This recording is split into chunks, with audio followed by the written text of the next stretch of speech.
After being stopped countless times by my fierce little uncle from falling in love too early, I was so angry I almost spat blood. I decided to drug him and run away with my boyfriend.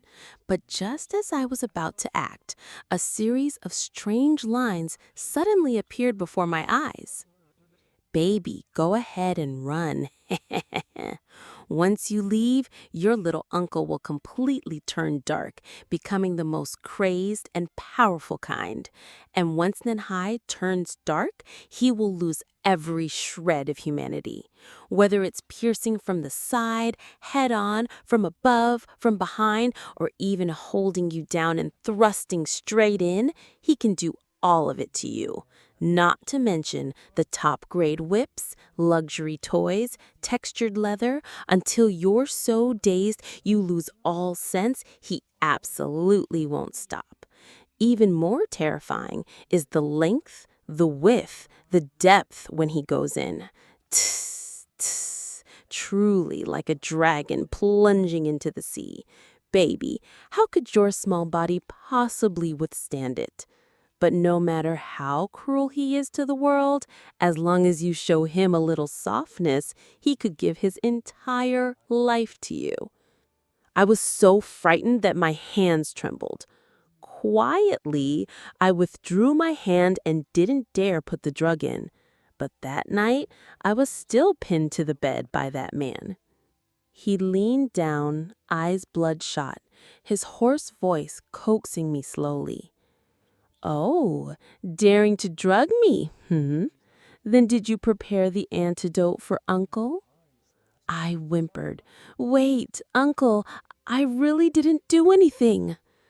Somebody save me.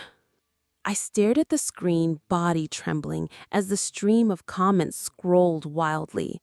Poor Mary was shaking like a leaf. Normally he was abstinent, refined, always cold and serious with me, yet hook buck soon. Could he truly be this perverted? I shook my head hard, forcing myself to calm, but the barrage of comments kept flying past.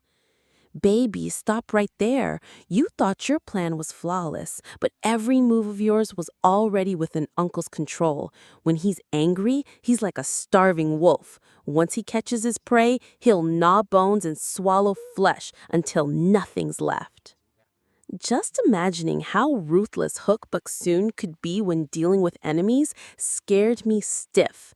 My fingers trembled as I pulled back, not daring to drug him anymore. I forced myself to stay calm and texted Lim Tum, telling him tonight's plan had changed. He didn't need to wait for me. After finishing, I looked toward the study, took a deep breath, and silently cheered myself on. Carrying a cup of hot milk, I slowly walked over and knocked on the door. A cold voice came from inside. Come in. Sounded normal enough. Uncle, you've worked hard. Please drink some hot milk and rest early. Hook Bucksoon lifted his head slightly. Between his brows lingered traces of fatigue, but those deep brown eyes still looked at me with the same cold indifference as always. You made this yourself? I nodded once. Why are you being so obedient today? Huak Bucksuen paused his work, raising an eyebrow with interest. Do you want a new bag, or is there someone you've got your eye on? I pressed my lips together. Ever since I was little, Huak Bucksuen had always disciplined me. Now, when he asked so casually, I couldn't help but feel a pang of guilt, as if he had seen right through me. No, of course not, I denied immediately. I just thought you've been working so hard, so I wanted to show you a little care. Huak Baksuen chuckled softly and reached out to take the glass of milk. Perhaps because I was too nervous, in that brief moment when I handed it to him, my fingertip brushed against his. That icy touch against my skin made me shiver. For a split second, our eyes met, and I clearly saw his Adam's apple bob. Oh no, his little brother just woke up. Baby, have you ever seen a great tree suddenly grow tall? Sometimes growth happens in the blink of an eye.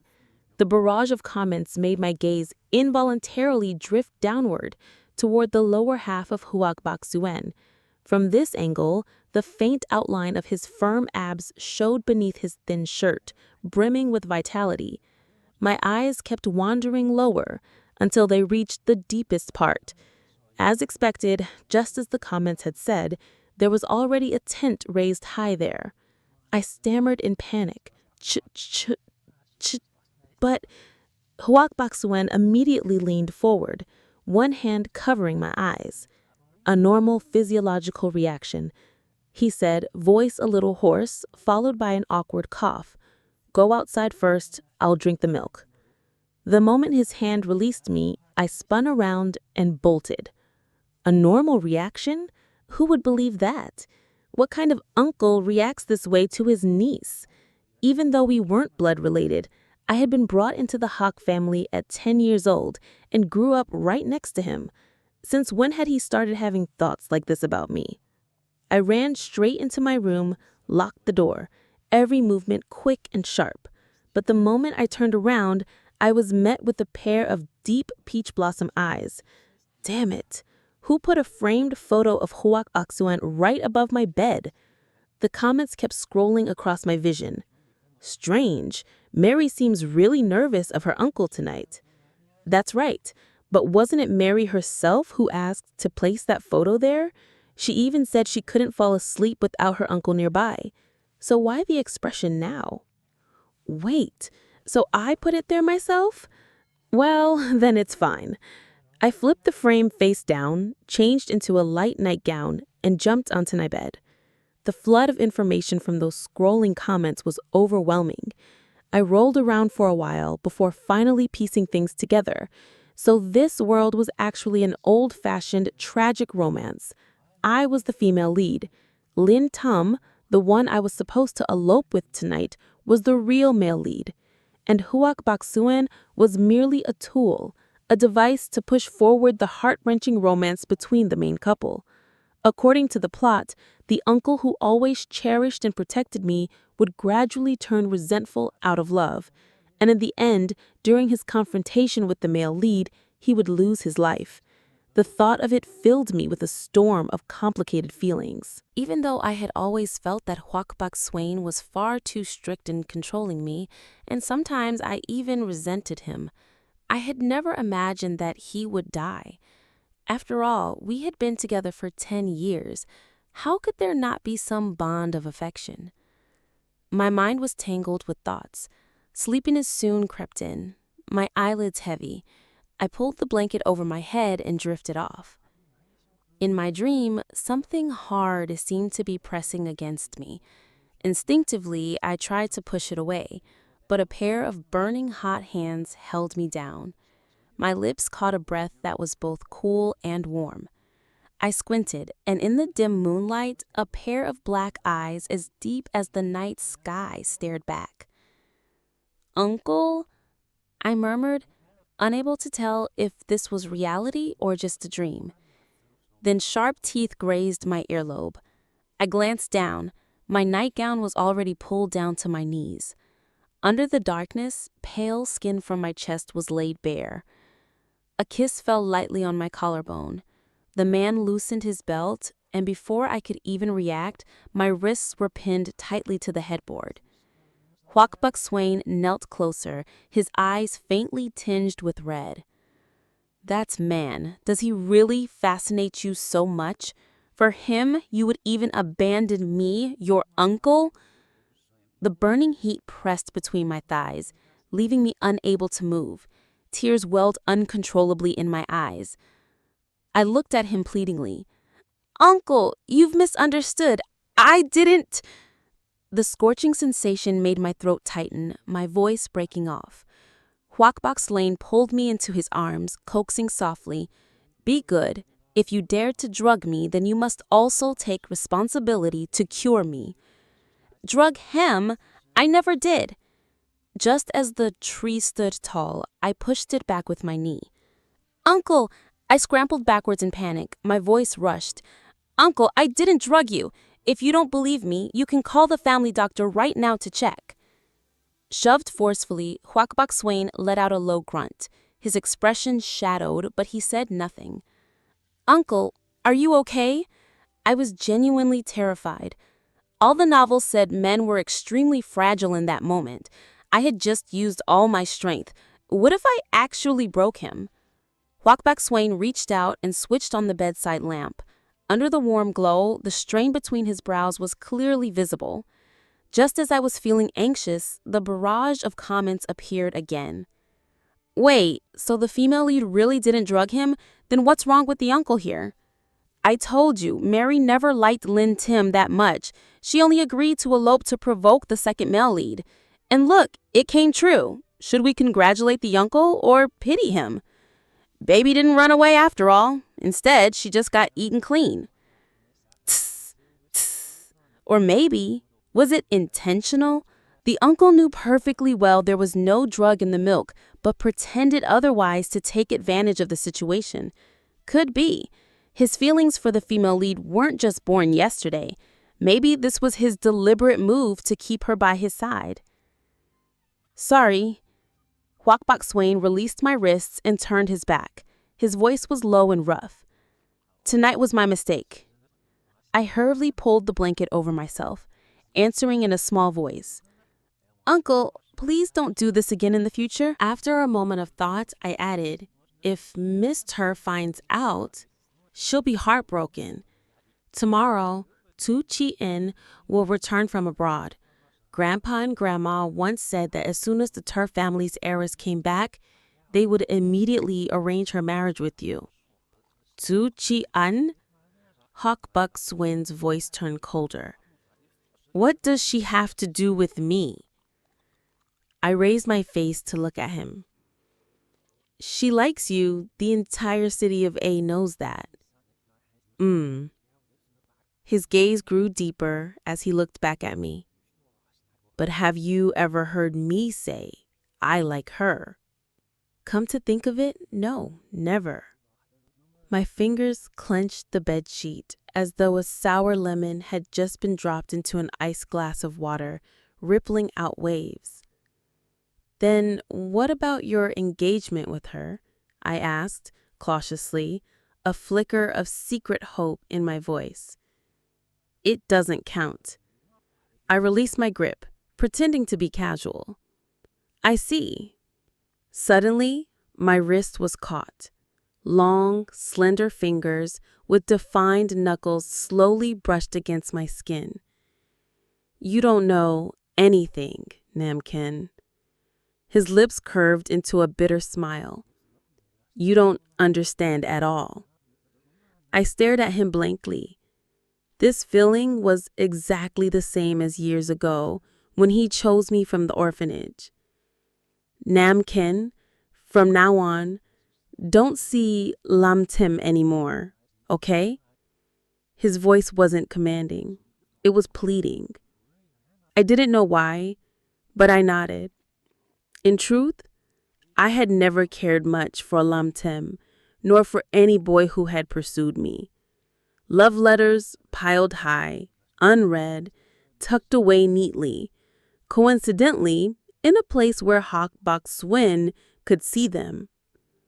At the banquet celebrating Tu Chi An's return, I too received an invitation. Her WeChat message was polite and distant. "Namken, the past is over. You must forget those unhappy things. I'm about to get engaged to Huak Bak Swain, and I'll soon be your aunt. I hope you'll show me more care. Please, you must come tonight." The Hawk and Tu families had many business ties. Even though I didn't want to see Tu Chi Un, I couldn't avoid attending. The maid picked out several light-colored, modest evening gowns for me. Just my usual style. My eyes lingered on them. "Miss doesn't like these," she asked carefully. "No," I lowered my head. "I remember Uncle once gave me one. I'll wear that tonight." The maid froze. "But you did say it was too flashy." I smiled faintly. Now I want to wear it. She quickly brought out the dress.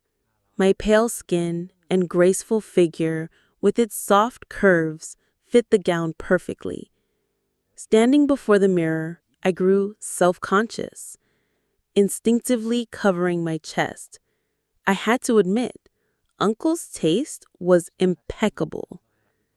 Miss, the master is downstairs. Perhaps you should let him see.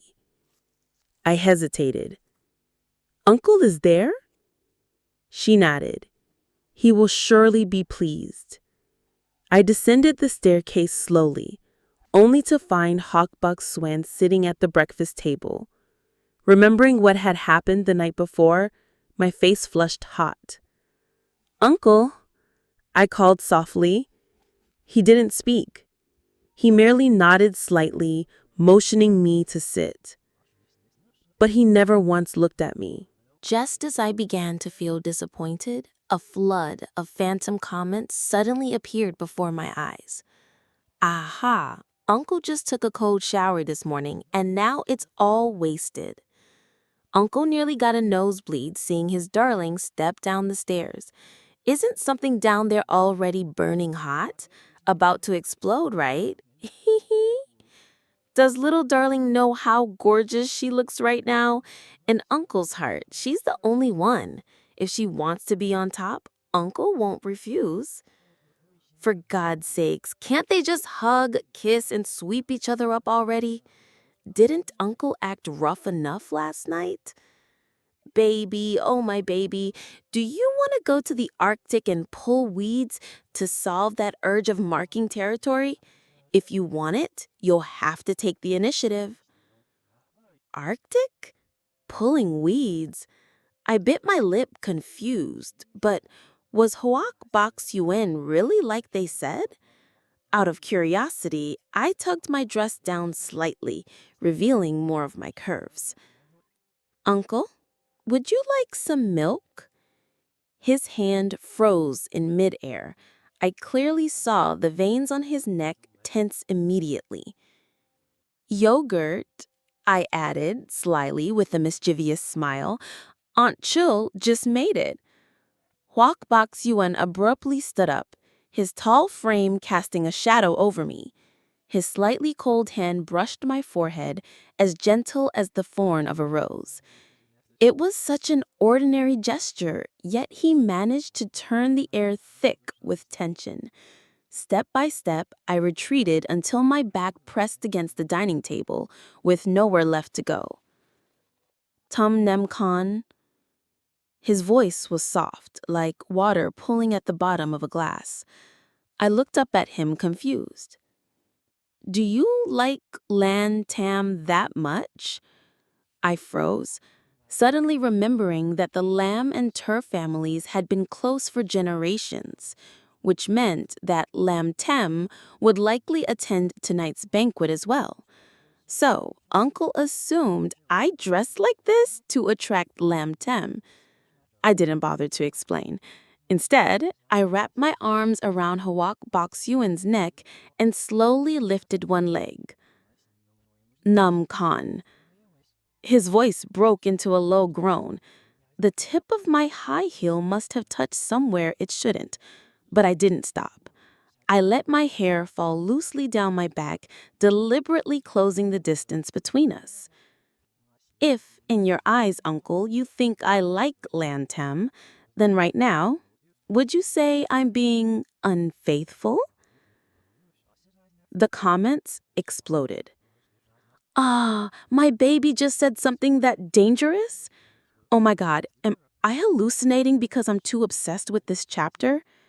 The heron has awakened, I swear. Author, where are you? My boss gave me a 5 UN year-end bonus. I'll give it all to her. Could she be seeing these comments? Lately, this interactive comment novel style has been trending hard. Baby, if you can see this, give us a sign. Like, maybe bite Uncle just once. Be more specific. Bite him where exactly? Hee hee. I blinked. And in the moment when Huak Bok Yuen was still stunned, I tilted my head and gently bit his reddened ear. Huak Nan Kan. At last, he came back to his senses, gripping my wrist tightly, his voice tinged with panic. "Do you know what you're doing?" "Of course I do." My reply was steady, eyes locking firmly with his. "I am openly and deliberately seducing you." For so long, I had been shackled by the label of an adopted daughter, carefully hiding every emotion. Even in the stillness of midnight, I never dared to admit the dark flicker in my heart. I was terrified that if I followed my heart, the Hawk Corporation would become the subject of gossip. My grandparents might lose face, perhaps even refuse to acknowledge me as their granddaughter. What scared me even more was the possibility that Hawk Bakshin only saw me as his niece, giving me nothing more than familial affection. But last night, those comments told me otherwise, that the future was different. My grandparents had never cared about such things. In the original script, when they discovered Hawk Bakshin's true feelings for me, they deeply regretted not bringing us together sooner, lamenting the chance they had missed. I had hidden my feelings for so many years. I would have continued burying them until the day I died, but at this moment, I no longer wanted to hide. Lum Tum once pursued me, but I never agreed to be with him. The so-called boyfriend-girlfriend relationship was just to provoke you, to test you. I spoke slowly, each word clear and resolute. Now do you understand? In response, a single tear slid silently from the corner of Hawk Bakshin's eye. I closed mine, surrendering to his deep, burning kiss. "Tamnam Kant, be my girlfriend." His peach blossom eyes shimmered with dazzling light. "I'm 9 years older than you," he said softly, "but don't worry, I'll take care of my health and stay by your side for a very, very long time." Before my eyes, the barrage of comments exploded again. "Ah, Uncle finally confessed. This turtle finally opened his mouth. Hey, have you ever seen a turtle this handsome? Uncle is clearly a pet duck. Quack quack, the most handsome one in the world, loyal only to our baby. What a lucky day. That dining table behind them looks big and sturdy enough. Why not test Uncle's skills on it right now? Author, I beg you, my whole life I've only wanted this scene. Which position works best on a table? Tilted back, maybe? Whatever, we're not picky." The emperor isn't anxious, but the eunuchs are already panicking. Baby hasn't said anything yet. Why are you all rushing? Still, to be fair, wasn't Uncle always that domineering, slightly unhinged male lead type? Did Baby's wishes even matter to him? Hee. Hawk Bakshin, "Uncle, have you ever bought raincoats?" He froze for a moment. I smiled, my eyes curving like a crescent moon. "Maybe it's time you stock up a little." He chuckled. His deep voice carried a subtle tremor. "A little? Who are you underestimating, Tumnum Kund?" When Hawk Bakshin held my hand and led me into the banquet hall, the entire room buzzed with shock. From the center of the stage, Thu Chien approached. Surprise flickered in her eyes, but she quickly composed herself, smiling with practiced gentleness. Brother Bakshin and Namkant have always been close, but if I remember correctly, Namkant is 21 this year, right? At that age, still clinging to your uncle doesn't seem very proper. There's nothing improper about it. Hawk Bakshin's voice was cold and firm. A boyfriend bringing his girlfriend to a banquet, what could be more normal? Boyfriend, girlfriend, someone gasped in disbelief. But aren't they uncle and niece? Another quickly clarified. Not by blood. Don't you remember? Tumnam Kund was adopted. Right, but still, the age gap seems pretty big. Shut up. Don't you see the CEO's face right now? You're asking for death. The murmur spread across the hall. Hak Bakshin tightened his grip on my hand, as though shielding me from the weight of their judgment. But in truth, I didn't care about any of that. What I cared about was the look on The Chi-eun's face. She seemed on the verge of collapse, eyes brimming with tears, her voice trembling. "Brother Buck Swen, aren't we about to be engaged? How could you treat me this way?" "Engaged?" Hak Buck Swen let out a cold laugh. "My grandfather once spoke of a marriage alliance with the The family, but as far as I know, you do not carry the The family's blood." I froze. The Chi-eun wasn't even their biological daughter, just an imposter who had occupied that place for years. Now that the true heiress had returned, did she still dare try to steal someone else's destiny? Her expression shifted wildly before finally draining of all color. Secrets like this were far more captivating than the romance between Hak Buk Swen and me. In an instant, the crowd's attention shifted, every gaze now fixed on The Chi-eun. "Miss The, all this time I only let you parade yourself as my fiancé out of respect for the The family. Not speaking up earlier was my mistake, but you should not make things difficult for Nam Kunj. And let me be perfectly clear today. There has never been any romantic affection between you and me. I hope everyone understands." When he finished, he tightened his grip on my hand and signaled for us to leave. Would Du Ti-an think of ending her life over this?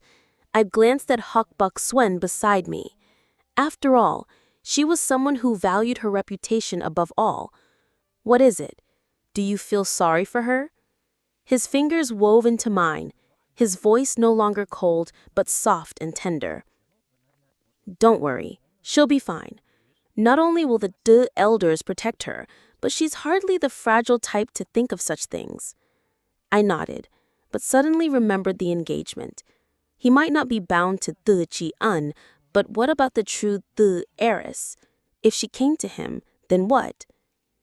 "She won't." His answer was firm. She already has someone in her heart, someone she loves deeply. I let out a faint sigh of relief. Perhaps I had simply read too many stories about switched heiresses, always worrying needlessly. Hak Buk Swen reached out, brushing the dimple on my cheek. "Afraid someone might steal you away?" I dodged his hand and shot him a glare. "Who would want? Clearly, you're the one who should be worried."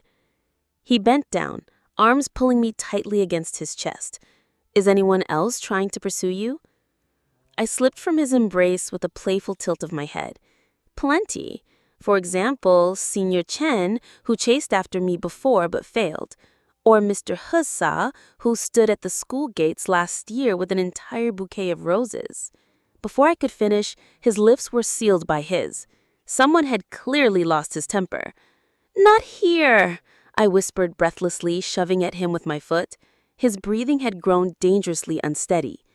"Then get in the car," he growled. All right, it only took a few dozen seconds. When I finally regained my senses, the long dress on my body was already gone. The rough pads of calloused fingers brushed against my skin, making me tremble slightly. As I tried to arch my back to cooperate, but comments once again burst forth like a tidal wave. "No way! Didn't baby say she's never dated before? Then how does she suddenly have more experience than me, someone who's been through 8 relationships? This contrast is too much." Usually, baby is so gentle and obedient, but who would have thought that in private she could be this bold? Am I the only one who thinks this is normal? Everyone has different sides. Before, baby acted sweet to please others. Now that she's realized what she really wants, she dares to chase after her own happiness. What's strange about that? Exactly. The female lead has probably watched plenty of Japanese films. Knowing a little theory isn't unusual. Even without real experience, her knowledge must be solid. Isn't this the time to put it into practice? Honestly, The real problem is just that people aren't used to a strong female, weak male dynamic. What's so wrong with her being the one on top? My face was burning so red it felt like it could bleed. The best option was simply to shut my eyes and move gently. Pretty words or not, I wasn't going to read them anymore. The next day, I slept all the way till noon. The 10 small wrappers in the trash bin stood as undeniable proof of last night's madness. Hak Baksoon was truly a pervert. He didn't let me off even in my dreams. If not for my extreme sensitivity to temperature, I might have believed him when he said he wouldn't touch me. After a quick wash, I slowly went downstairs, and right there in the living room, I found Grandma. This time, my legs instantly weakened. Hak Baksoon reached out to steady me. Grandma said she wants to see us. I bit my lip. Even though I didn't feel like I was in the wrong, it still felt awkward to face an elder. Comments scrolled wildly across the screen again, offering advice. Baby, don't be afraid. If she doesn't ask, don't say anything. If she does, just act surprised. Look at the way she's dressed. Tisk, tisk, tisk. Is she cosplaying with those 2 horns on her head? Should we offer her some grain as tribute? Forget that. If you're really cornered, just grab her and kiss her. Let's see if she can keep talking after that. Truly, one person in trouble and everyone else just fans the flames. Hak Baksoon spoke up first. Grandma, Nan Hai and I are serious. Before he could even finish, Grandma clutched her head. What are you two trying to do? She shook her head wildly, looking like some mischievous little demon. Where's your grandfather? Hold me down quick. I haven't eaten anything cheap off those delivery apps these past few days. This can't be food poisoning making me hallucinate. Even while managing assets worth hundreds of billions, Grandma's nature remained as simple and rustic as ever. I exchanged looks with Hak Baksoon. Neither of us knew what to say. Then where is your proof that you two were together? Grandma leaned in close, her eyes sparkling with gossip like a curious orange cat. How about a kiss? Just one quick kiss will do. If you kiss too much, I'll get embarrassed. Don't people always say CP this, CP that? But watching the real thing is so much better. I love shipping CPs. The comments went wild again. No offense, but is Grandma even speaking human language right now? Pretty sure she meant couple, not stock shares.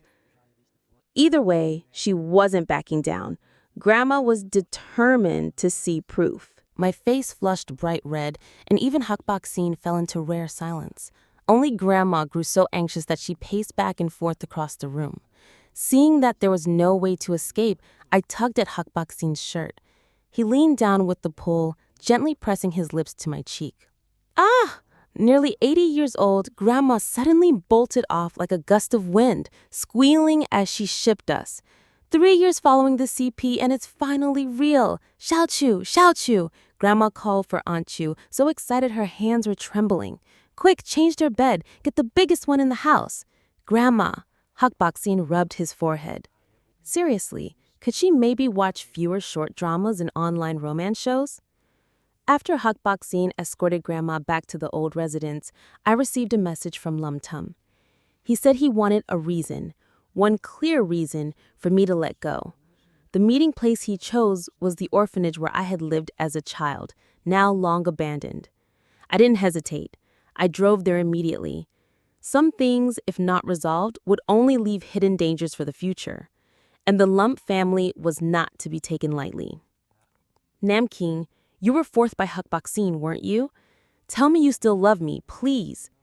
I looked at him calmly. I've never loved you. No one knows that better than you.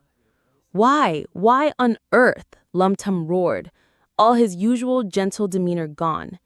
I stepped back half a pace, staring into his eyes without flinching. Because all I ever wanted was someone to provoke Hak Baksoon. And you just happened to show up. Despair flickered in his eyes. He never expected me to say it so decisively, so coldly. So that means, his voice trembled, you were just using me. I let out a faint laugh. Don't act like you're innocent. Weren't you using me too? Because I'm the only adopted daughter of the Hawk family.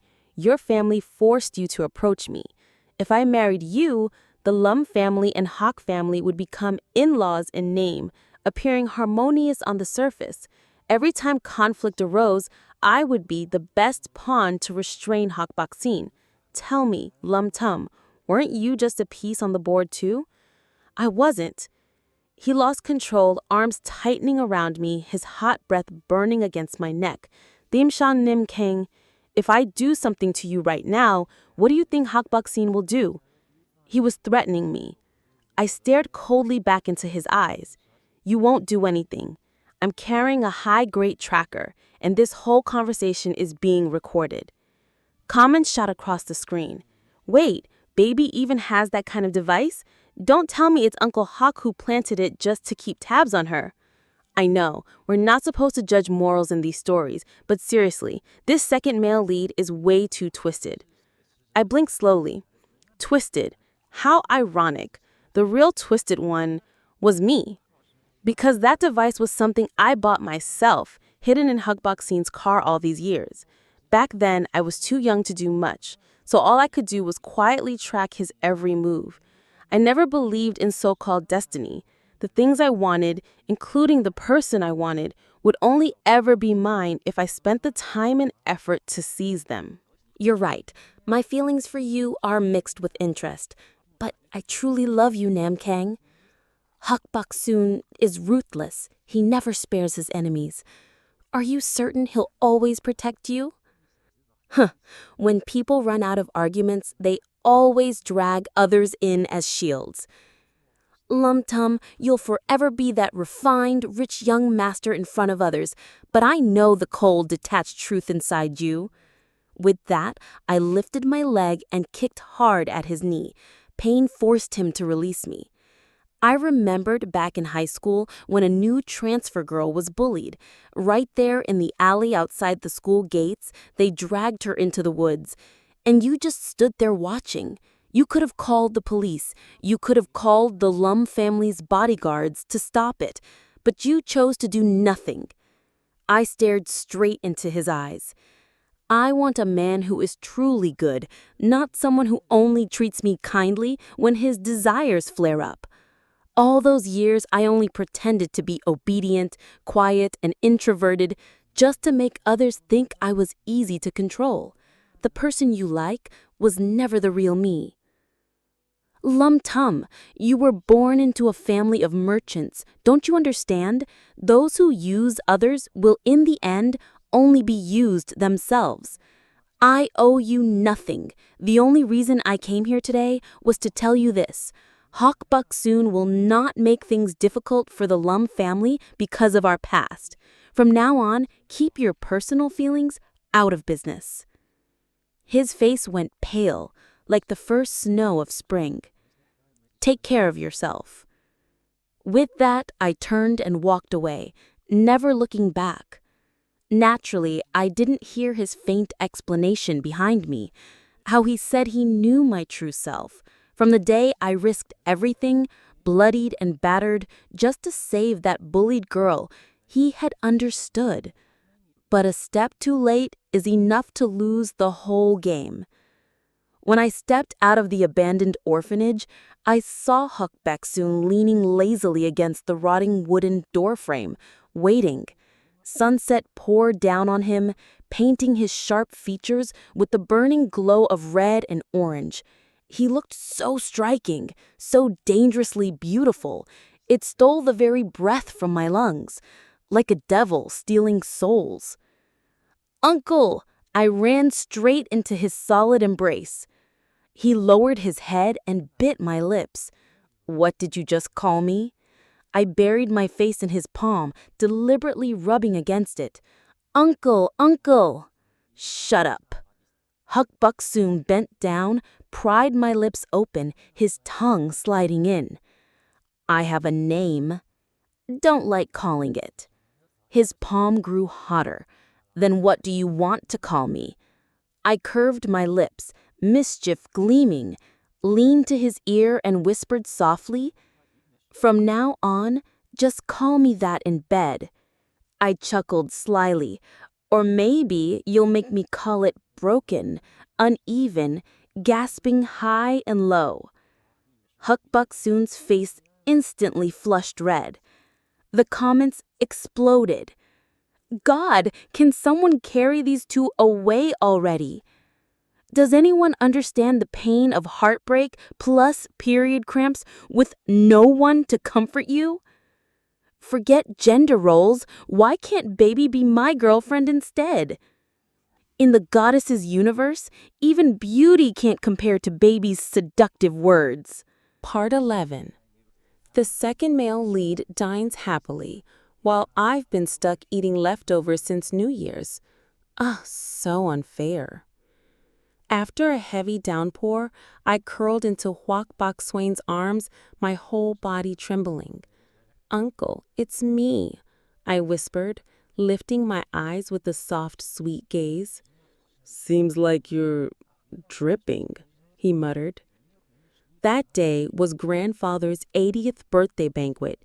It was also the day I saw Zhu Ji-an again at the old family estate. She had been forced by the Zhu family to come and apologize to me. In high society, personal feelings meant nothing compared to the interests of the clan. No matter how unwilling, Zhu Ji-an had to bow her head. "Miss Thumb, at your coming-of-age banquet, I was the one who tampered with that glass of wine. And about yesterday, the men hiding at the orphanage, that was also arranged by me." So yesterday, she had actually plotted with Lum Tum, intending to have me kidnapped just to provoke anger. But for some reason, those thugs never received Lum Tum's order to act, and when they returned, every one of them was badly injured. Even while apologizing, Zhu Ji-an's eyes still gleamed with arrogance. "Sorry, please forgive me." Huok Bok Swain didn't even bother to look at her, simply motioning the butler to escort her out. But I stopped him, not because I was some saint ready to forgive someone who nearly destroyed me, but because the drugged wine that night had never even existed. The wine I drank was prepared by myself, which meant my losing control and rushing into Uncle's room had all been part of my plan. Zhu Ji-an wanted to use dirty tricks to disgrace me, make Huok Bok Swain despise me and abandon me. But I had my own purpose. She had paid female bullies at school to torment and suppress me. I endured once, twice, but I couldn't let her do whatever she wanted forever. So I followed her move, letting the blame fall back on her, forcing the Huok family to settle the score directly with her. At that time, for the sake of their daughter's reputation, the Zhu family didn't publicize the scandal. Instead, they silently agreed to let Huok Bok Swain teach her a lesson and then send her abroad. Thanks to that, I could safely finish my last year of high school. "Nankung, what do you think?" Grandfather, distracted by the smell of Grandma's homemade scallion pancakes, nearly dropped his dentures while chewing. "Whatever you want to do, I'll support you." I feigned innocence. "Well, since Miss An has studied abroad with great success, I suppose the foreign climate suits her well. Why not let her just stay there? As for the Zhu family's assets in the country, I've heard the real daughter has already been found. Naturally, the rightful heir should be her." "Good. Let's do it that way." Then he turned to Uncle Zhu with a tone laced with subtle meaning. "Well now, my granddaughter just did your family a great favor. Every day your family is thrown into chaos over the inheritance battle between the fake and the real daughter, and now she just solved the mess neatly for you." Uncle Tu ground his teeth, forcing a stiff smile. "Yes, thank you, cousin." Tears brimming, Tuchian stormed out. Having been pampered for so many years, how could she endure such humiliation? After everyone left, Hawkbuck Sewin moved close to my ear, whispering like a sly fox. I pouted innocently. Uncle, what are you saying? I don't understand a thing. He was just about to act when the sound of muffled laughter broke the silence. Turning around, we found my grandparents standing there, faces glowing with amusement, as if they had just watched a wonderful play. The live commentary exploded. It's over! Grandpa, the Crown Prince of Beijing, has been corrupted by Grandma, the Princess of Shandong. At first, we worried they might disapprove of their precious granddaughter being with her uncle. Who would have thought the two of them would be more open-minded than the entire audience combined? Grandpa, Grandma, do you two approve of us being together? Midnight chuckles. Hee hee hee. Hee hee hee. I couldn't help but laugh. When I looked at Hawkbuck Sewin, he lowered his head, lashes trembling, clearly trying to stifle a smile. That night, we stayed over at my grandparents' estate. Hawkbuck Sewin exercised extreme restraint. Even when his chest muscles flush red from holding back, he still refused to touch me. I secretly changed into a tight little nightdress and obediently slipped under the covers beside him. Uncle, I whispered, inching closer into his arms, I don't feel well. He immediately tensed up, worried. Where do you feel uncomfortable? Here. I traced a circle over my chest, my heartbeat racing. Uncle, do you want to hear it? The veins on his forehead twitched. Tom on King, stop fooling around. I don't have protection. Not tonight. I pressed him back onto the bed. It's fine. I've got one. He froze. Since when did you prepare that? After tearing open the packet, I glanced at the study table, everything there still perfectly in place. Hawkbuck Sewin's face flushed, like a large dog teased into shy submission. But then, unexpectedly, he flipped the roles and seized control. In that case, don't cry later. He took the item from me. There's only one. I giggled softly. The next round, you can just use your hands. The comment section went insane. Get out of the way and let me act for 2 episodes. Use your hands? What hands? Why not use your mouth? Caught off guard, Hookbuck Sewin fell into my ambush from the very first frame. An hour later, I was crying uncontrollably. He gently wiped my tears, coaxing me again and again. Almost done, Nan Quing. Just a little longer. Indeed, I had chosen the right Nan. Even with his only hands, Uncle could make me melt into pure bliss.